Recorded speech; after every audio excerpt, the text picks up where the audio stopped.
Velkommen til et af vores kontorer, som ligger i Sunds. Lad os tage en lille runde. Kom indenfor. Skal vi lige tænde noget lys?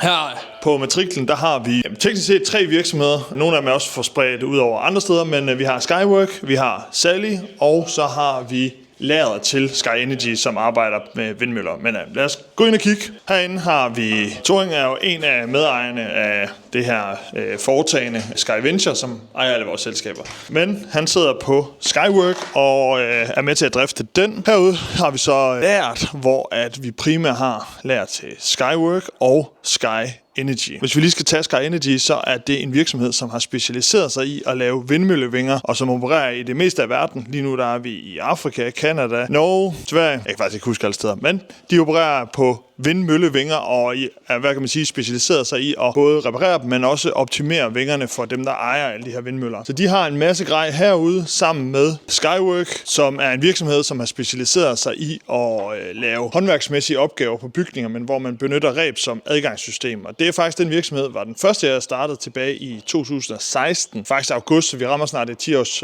jubilæum. Det er, de primære laver, det er faktisk generelt bare sådan håndværksmæssige opgaver på bygninger. Igen, det der er interessant ved den forretning, det er, den egentlig minder meget om en traditionel håndværksvirksomhed, men vi har bare specialiseret sig i at komme til opgaven via reb for at spare på omkostninger for vores kunder. Lad os komme videre hernede, så kan jeg lige fortælle lidt om, hvorfor jeg valgte at blive iværksætter.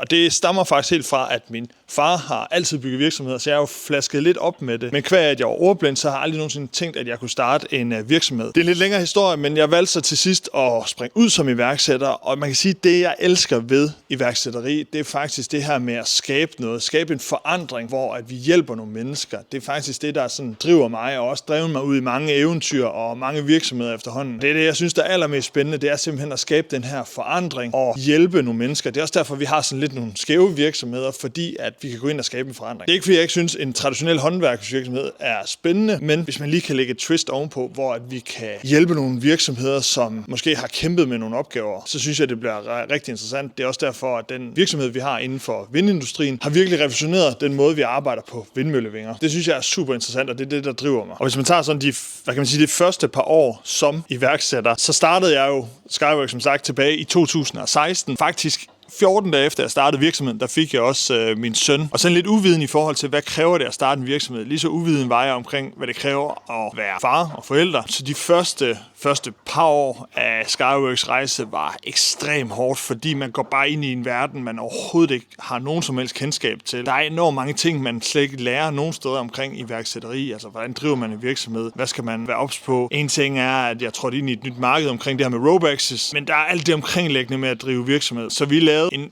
frygtelig masse fejl, og jeg tror faktisk noget af det, der er essensen i at være iværksætter, det er, at man skal acceptere, at fejl er en del af det at lære. Fordi man kan ikke gå igennem en iværksætterrejse uden at lave tusindvis af fejl. Men tag det som noget positivt, tag det som læring, og så tag det med videre. Men det var en vild tid, både at være far og så starte virksomhed. Første store succesoplevelse, det har helt sikkert været, og det tror jeg faktisk næsten uafhængigt af, hvilken iværksætter du spørger. Det er, når man enten sælger sit produkt første gang, eller skaber en eller anden god oplevelse for den første kunde. Og det behøver ikke at være en særlig stor opgave, men bare det her med, at man har startet en virksomhed, der er nogen, der faktisk kører ind på dit produkt, du løser en opgave, og kunderne er glade. Det er absolut den største sådan, fordi så har man ligesom trådt ind i og vist, okay, alt det, jeg har bygget sammen, det er der faktisk nogen, der kan bruge, og det er der nogen, der er glade for. Det er absolut den største succes, og den har jeg fået igennem alle de virksomheder, vi har startet, også i Kvæg Sally, som er det her nye software til håndværkere. Men det med, at man kan se, at nogle håndværkere lige pludselig får glæde af det, de får en nemmere hverdag, jamen det er bare absolut de største succeser, man kan få som iværksætter. For Jeppe for 10 år siden,